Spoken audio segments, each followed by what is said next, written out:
questão sobre o ponto de encontro e o horário de saída.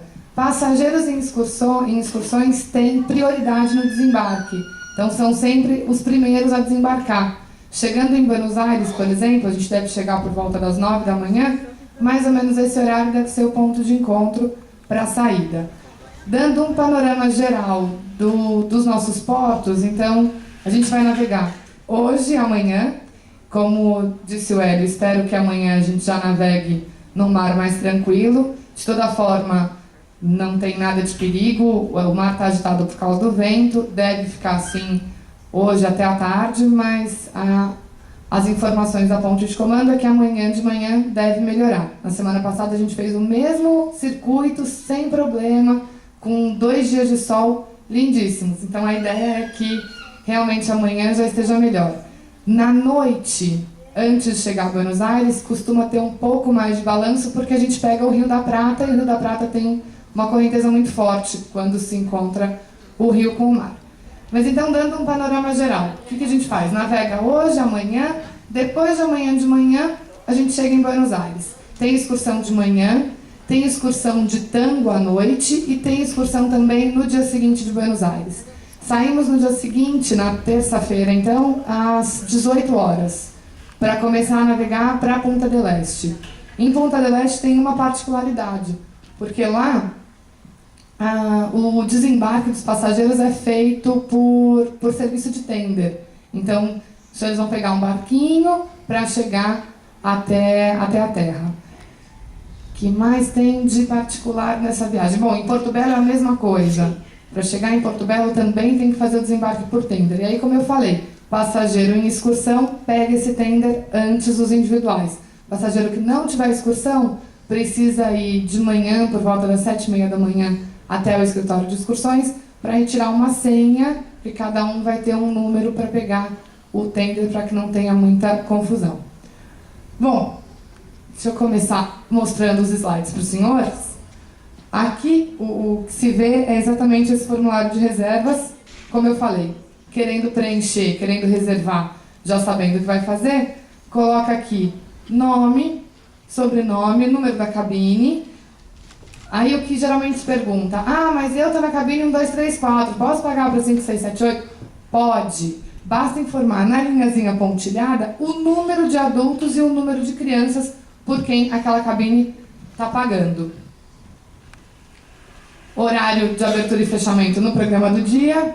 Preencheu, depositou na urna, a gente faz os bilhetinhos e manda na cabine dos senhores. Bilhetinho laranja, como eu falei, sem horário e sem ponto de encontro, porque essa informação vem só no programa do dia realmente. Programinha do dia, primeira página, indicação sobre traje, horário e ponto de encontro. É sempre interessante chegar um pouquinho antes do horário do ponto de encontro. Quem está viajando com um grupo de amigos, família, para irem no mesmo ônibus, os senhores têm que chegar juntos no ponto de encontro. Por quê? A gente tem, por exemplo, para o City Tour de Buenos Aires, 10 ônibus. A gente vai dando os números dos ônibus, acabou, quer dizer que aquele ônibus está lotado. Mas a minha amiga tem o número 3. Se o número 3 acabou, infelizmente não tem nada para fazer. Então, quer ir junto? Chega no ponto de encontro e avisa, olha, nós somos um grupo de 30 pessoas. Ótimo, a gente vai colocar todas as 30 no mesmo ônibus. Cartãozinho dos senhores, como os meninos já disseram, é indispensável para entrar e sair. Quando vierem fazer excursão, tem que trazer, além do cartãozinho, o bilhete laranja. Aí um pouquinho das excursões que nós temos em Buenos Aires. No primeiro dia, tem o City Tour e o Grand Tour. O Grand Tour, ele é o City Tour esticado, porque tem uma duração de 7 horas. Mas os pontos visitados são mais ou menos os mesmos. Seja com o City Tour que com o Grand Tour, a gente visita a Casa Rosada. Então, o tour começa pela zona norte da cidade, para se conhecer o bairro de Palermo Hollywood, Palermo Tico e o bairro da Recoleta, que é onde fica o cemitério onde está enterrada a Evita.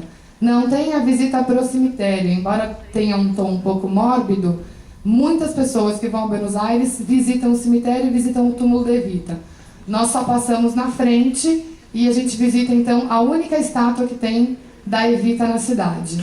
Saindo da parte norte da cidade, a gente vai para o centro, onde está a Casa Rosada. Tem uma parada de mais ou menos meia hora para visitar a Catedral e a Casa Rosada. Aqui o que vocês veem é a Avenida 9 de Julho com o Obelisco e a Paróquia de Nossa Senhora del Pilar. No meio, a Casa Rosada.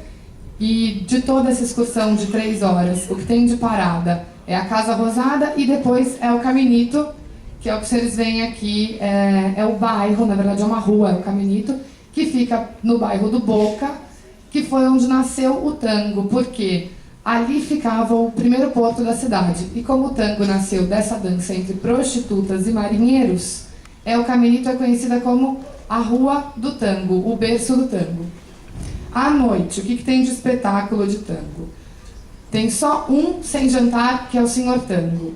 Todos os outros têm jantar incluído e tem o mesmo preço. Então, o que vai definir a escolha dos senhores é o perfil de cada um. Por exemplo, no Senhor Tango, a gente tem um espetáculo muito bonito, mas é indicado para quem nunca foi num show de tango, porque ele tem um apelo mais de Broadway, de tango realmente genuíno, ele não tem muito. Quem gosta de tango, quer ver um show de tango real e mais clássico, mais próximo da origem do tango, tem que escolher ou o Esquina Carlos Gardel ou o tango portenho. Então, qual que é a diferença entre eles? Esquina Carlos Gardel e tango portenho, tango clássico, corpo de dança belíssimo, orquestra ao vivo em todos eles. Astor Piazzolla já é um pouco mais diferente. O que o Astor Piazzolla fez? Ele pegou o tango que todo mundo estava acostumado, que foi difundido pelo Gardel, e ele acelerou um pouco esse ritmo. Então, a dança, o espetáculo do Piazzolla é um pouco diferente do Gardel, porque para se dançar mais rapidamente, as apresentações vão mais para o lado cômico e menos sensual. Um outro show de tango muito bonito que a gente tem é o Boca Tango, que fica também no bairro do Boca, perto da Bombonera, perto do estádio do Boca Juniors. E antes do espetáculo, tem uma aula de mais ou menos 45 minutos. Então é uma das excursões mais longas, são 6 horas de excursão, para que você tenha tempo de fazer a aula, depois jantar e assistir o espetáculo. Tango portenho, como eu falei, está na mesma linha do Gardel, fica na Avenida 9 de Julho, e o que tem de particularidade é que ele foi construído num antigo teatro da MGM. Então, a posição das mesas é muito boa, não fica ninguém tampando a visão de ninguém, porque é mais ou menos como um teatro, é em desnível. Café de Los Angelitos é uma casa menor, mas também muito tradicional em Buenos Aires. O ponto alto deles é o jantar, porque o bife de chouriço de lá é fantástico. Em relação à orquestra, em relação à dança, todos os espetáculos têm um excelente padrão de qualidade. No dia seguinte, o que a gente tem de excursão? Tigre do Delta do Rio Paraná, que é a cidade do Tigre e o Delta do Rio Paraná. É uma excursão de 5 horas, a gente pega um ônibus, vai até a cidade do Tigre. Lá a gente embarca como é que eu vou explicar? É como se fosse um catamarã todo aberto para navegar pelo Rio Paraná. Então é uma excursão bem panorâmica, para quem quer relaxar, ver as casas, os cassinos que tem ao longo do rio. Quem não tiver interesse em fazer essa excursão, no dia seguinte a gente tem também a excursão de compras.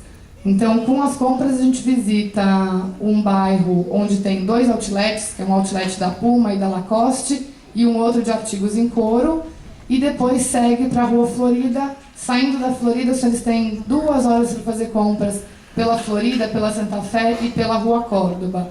Para gente, para brasileiro em geral, está valendo a pena fazer compra em Buenos Aires, porque está tudo com um custo bem mais baixo do que no Brasil. Então, em Punta del Este, são 4 excursões. Como eu falei, desce com o servicinho de tender. O tour panorâmico de cada uma delas é mais ou menos igual. O que se visita em Punta del Este, geralmente? O bairro mais bonito, com as casas realmente da jet set mundial, do Anthony Quinn, de diversos outros hollywoodianos. Depois a gente vai até a Praia Brava, que é conhecida pela mão, tem essa escultura do Vilaró. Saindo da Praia Brava, pensando sempre no tour panorâmico, essas são as casas que eu falei que se visita.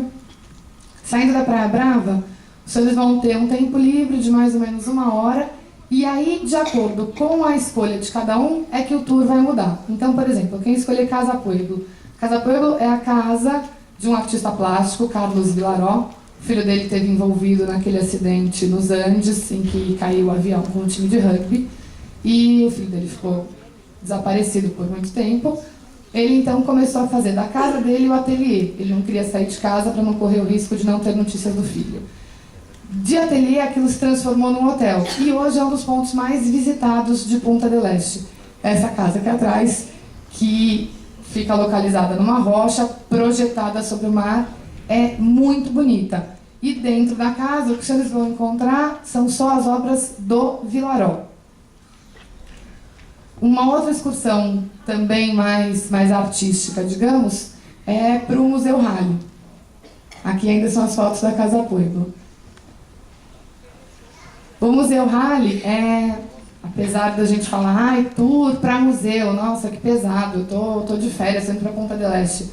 Não é um tour pesado, não é como passear um dia inteiro no Louvre, que realmente precisa até de 2 dias para conhecer. É um museu pequenininho, mas com um acervo muito rico. Então lá ele tem Salvador Dalí, tem de Cavalcante, tem obras muito interessantes de diversos artistas, principalmente latino-americanos. Outra excursão, que é da Fazenda La Pataia, é uma recomendada para quem tem criança. Porque, mais uma vez, o tour panorâmico de todas elas é igual. Quem vai para Casa Pueblo, quem vai para o Museu Halley e quem vai para a Fazenda. Quem for para a Fazenda vai ver mais ou menos o processo de... Eu digo mais ou menos, porque é só uma demonstração rápida do processo de fabricação do doce de leite. Acho que os senhores sabem, o doce de leite uruguaio é o melhor do mundo. E na Fazenda La Pataia, então, os senhores vão ver desde a extração do leite até a pasteurização final, até a compota realmente de doce de leite. Outra excursão, a última que tem em Punta del Este, é para o Hotel Conrad. Quem assiste o programa Flash do Amaury Júnior deve ter ouvido falar bastante já no Conrad. Ficou muito famoso pelo cassino. E no final dessa excursão a gente tem mais ou menos 1 hora de tempo livre para conhecer o Conrad. A particularidade dessa excursão é que eles geralmente exigem o documento de identidade. Como o documento dos senhores, ou a identidade ou o passaporte, está conosco aqui no navio e vai continuar conosco até o final do cruzeiro, no dia, a gente então, pela lista das pessoas que reservaram, a gente pede para o oficial de imigração os documentos dos senhores. Antes de descer, os senhores retiram com a gente no ponto de encontro. Se por acaso a gente tiver algum problema e não conseguir atracar, não conseguir ancorar em Punta, aí sim a gente segue para Montevidéu. Quem tiver já feito a reserva de Punta del Este para Casa Pueblo ou para o Museu Halley, tem a excursão automaticamente alterada para uma das excursões de Montevidéu. Seja Montevidéu City Tour, que Montevidéu City Tour e compras. O que tem para se visitar em Montevidéu é o Mercado do Peixe, que fica na frente do porto, mas que é muito famoso e é muito interessante. O Estádio Centenário, onde fizeram a Copa do Mundo. E as compras de Montevidéu, que assim como na Argentina, o peso uruguaio ele é ainda mais desvalorizado do que o peso argentino. Então, compras em Montevidéu também têm um preço muito interessante.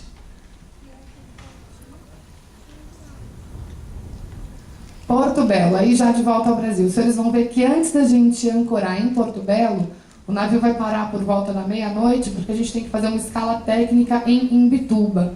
Isso porque, a partir do momento que o navio sai do Brasil, apesar de estarmos ainda no Cone Sul, por questões de imigração, nós temos que informar as autoridades, a Polícia Federal, que os seguintes passageiros estão fora do país. Então, a gente não consegue voltar para o Brasil sem fazer essa escala técnica em Imbituba.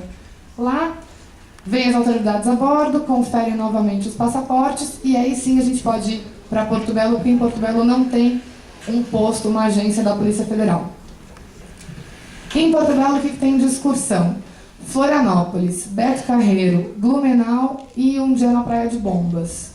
Nós já fomos a Porto Belo 2 vezes depois de todas as chuvas que, enfim, praticamente destruíram o estado de Santa Catarina. Eu posso garantir para os senhores que Blumenau, Florianópolis e o Parque do Beto Carreiro, também a Praia de Bombas, já está tudo recuperado. A cidade de Blumenau já foi a parte que foi destruída, que foi, enfim, realmente prejudicada.